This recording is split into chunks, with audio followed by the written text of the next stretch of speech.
what would you say to your younger slash 17-year-old self? And I'm not saying you go in the past and change anything because I know a lot of people are strong believers and everything happens for a reason, and I am too, so I totally understand. But maybe just something you'd have loved to hear back then. Or maybe since 17, are there any experiences you've gone through, lessons you've learned that you'd like to relay onto other 17-year-olds? Wow, that's a great question. All right, so I will tell you how I got here. Okay. I wanted to be a law student, and so I left home the day after I graduated high school, moved to Tennessee, thought I was going to work at Opryland, which was a theme park for the summer, and then go into law school in the fall. And when I got there, all the jobs for the summer had already been filled, and so I went on a wait list, and I panicked a little bit. And my mom, when I called her from a payphone, she said, go to the newspaper and look for a temporary agency. And so I found a temporary agency. I interviewed. They hired me for the summer to work their front desk when people were coming in applying for jobs. And I let them know that it was only temporary for me there because I was going to go to law school and make a lot of money. And so when the summer was up, they placed me in a real estate office on the weekend. So I was able to go to school and answer the phones and do some clerical work in a real estate office. And the best gift, one of my very first mentors in my life was the man who owned the company. He and his wife would come in every Sunday after church, and they would bring me leftovers or lunch because I was a poor, starving college student. And they would sit in front of my desk and they kept saying, you're going to be a great realtor. And we just see something in you that you don't see in yourself. And I was like, oh no, I'm going to be a realtor and I'm going to make a lot of money. And lo and behold, he talked me into, after my first semester, quitting school and coming to work there full time with the incentive that if I didn't like it, he and his wife would write me a check for my next semester in school. And so I took the offer and I never went back to school. So here I am. I was 18 and I am 51 today. So this is No. really the only career I've ever had. So I worked up my way from a receptionist to an office administrator, into an office manager. And then I was able to work for a top producer who really taught me how to run a business. And so then I got licensed and did it all wrong. Absolutely all wrong. I worked too many hours. I neglected my family. I was chasing business, not attracting business. And by the grace of God, I found the core training in 2005 and became a student. And they corrected all my bad habits and put me on the right plan. And then I graduated from the program, became a coach. And then in 2016, they made me an offer that I couldn't refuse. And so I have my dream job now. I am a full-time coach and speaker for the core training out of Charlotte, North Carolina. And so my husband and I moved here, and I work every day because I want to, not because I have to. And so I'm blessed to pay it forward. And that's a big mentality of the core is, we teach people so they will pay it forward. And so that's what I get to do every day is help people change their life, whether it's through teaching them the personal budget, how to save money, or lead them to Christ, or let them be influential and teach them how to be a better leader, or teach them discipline, or whatever it is that I can pour into somebody. That's my way to pay it forward. So that's how I got here. And what would I tell my 17-year-old self? Wow.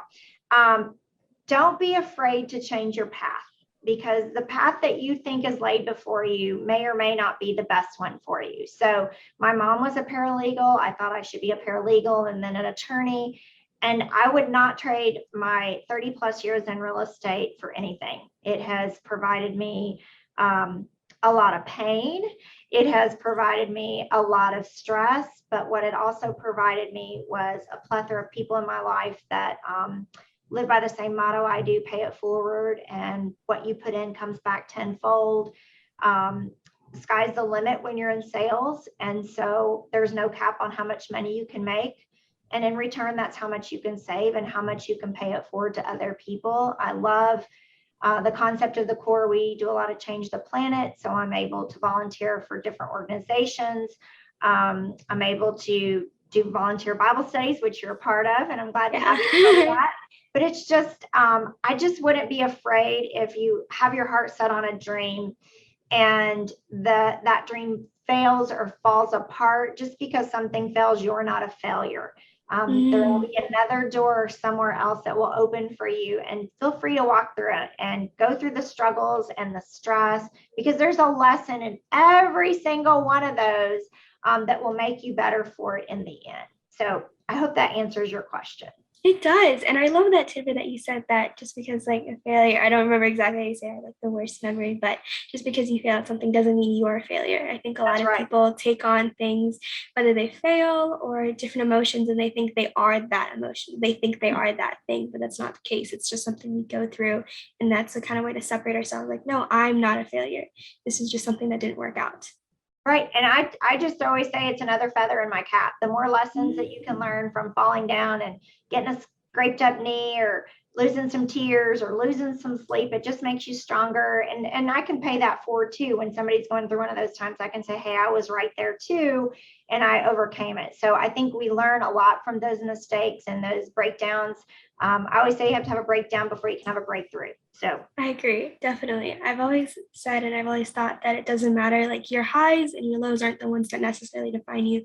It's the lows and how you get to your highs that I think is the most rewarding, the most challenging. that's great too. Yes, that's very insightful for someone so young your age, young lady. Thank you. I appreciate it. I kind of picked it up based on I just had so many amazing conversations with so many people and they were saying this thing and it was just making sense in my brain. And that's like, that I think that's what makes the most sense to me. And that's the best way I could word it because everyone has their own way of wording it. It's all so incredible to hear. Absolutely, absolutely. Well, you have a bright future ahead of you, young Thank lady. You're a you. great student, and you speak so well, and I'm excited Thank to see you. what your future holds. If I can ever That's help so you, let me oh, know. thank you so much. That is so kind of you to say. I know me and my dad respect you so much. I've known of you for so long. I've known of the core for so long, like my entire life. I think like the first person I ever heard of that was like not in my immediate family was like probably Rick Ruby, like knowing of his existence. And I've known, you guys, my dad's like always been like, oh yeah, that's Kendra. I'm like, oh yeah, I know who she is. I've seen her all the time. She's all around. She's doing awesome. And it's funny that you mentioned that you wanted to be a lawyer because when I was younger, my dream not that I really talked about it, but I always said, if I were to go to school for anything, if I were to do anything, I'd want to be a lawyer for some reason. Mm. Just the entire idea incites me, even though I'm not necessarily good with deals, like details, I mean. So if you know the DISC, my S and C are like Oh, both yeah. below 10. Yes. Believe it or not. So probably not the best for me, but That's okay. There's another door that's going to open for you somewhere else. So yes, exactly. I'm in financial services and I really enjoy it. I like working with money in that sense. that's awesome. Good for Yeah, you. definitely. Thank you so much. I appreciate it. Is there any last thing you kind of like to throw out there? I know you have so much great advice. You've gone through so much and had so much wisdom. So I would just say, never stop being a student or a sponge, whatever you want to call yourself. I feel at 51, I'm learning something new every day. So challenge yourself, pick up a book, watch a podcast, never stop learning and growing, because I feel like, it's kind of cliche, but when you stop learning, you stop, you're dying. I yeah, mean, if you're not growing, you're dying. definitely. So I just think that there's something to learn every day. And if you put yourself out there and put yourself in some opportunities, you can learn. And you may not be great at everything, but just giving yourself that opportunity to enhance your knowledge and better yourself, whatever your career path looks like, I would tell you to do it. So never stop learning, young lady. I love that. You mentioned some books, and I think books are a really great way to get out there and just kind of learn a little bit more. Because I think people think, you leave school and you just never touch a book again, which should not be No, the case. Do you no. have any book recommendations for someone maybe just kind of getting out there, maybe starting their own business or wanting to get more into the habit of reading self-help books and business books? Yes, well, my favorite, I have two favorite authors probably in the business realm. I love Tim Glover. He's pretty intense. But then I love John Gordon. John has written, Win in the Locker Room, Hard Hat, Energy Bus. We just read Row the Boat. And I love his books because they're super simple, with just a ton of little nuggets in them to grow, whether you're growing a team or you're part of a team, or you want to lead a team somewhere down the road. There's a ton of leadership. And he's always written storybooks. And the last couple of books he's written, Hard Hat and Row the Boat, are both true stories. And one was written about a lacrosse player, and written with his family and coaches. And then the Row the Boat was just written with PJ Fleck, who's the Minnesota football coach.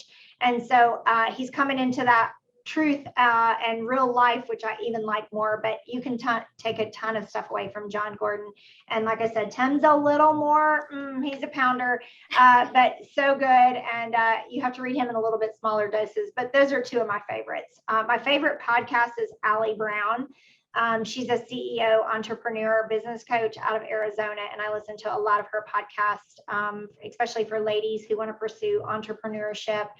She has a lot of great stuff out there. So that's some recommendations for you.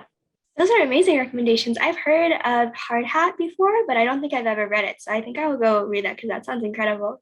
You made it sound so enticing. I'm so excited. I'm going to go order them off Amazon now. You know what? I'll send you a copy. I have some extras, so that'll be okay. my gift for interviewing me today. I'll put it in the mail to you today. That's so kind. You don't have to do that, but I really appreciate it. That's so sweet of you. I should give you a gift for being on here. You spend like 10 minutes with me. I feel like this is like winning the lottery, in my opinion. Oh, you're very kind, sweetie. You're going to go far. So if you ever need my help, you let me know. I definitely will. Thank you so much. Any last thing you kind of want to throw out there? We have like 1 minute left. I have 1 minute left. Oh my gosh, you're putting me on the spot here. No, I don't mean to say it like that. I just meant for you. I have nothing after this. I was just like, I really respect your time, and I know we kind of blocked out until 4:15, so I don't want to take up anything more. And you'd be like, oh my God, I can't believe she made me talk for like 15 more minutes. Oh, no. I wish I had one more nugget. I would just say never give up. That's a great one. Fight for whatever you want. Go get whatever you want. It's your world to go take it. How's that? It's amazing. Everyone should hear it all the time. Yes, that's Definitely awesome. Thank you, honey. I appreciate it. Have a great day. You as well. See you, babe. Bye-bye.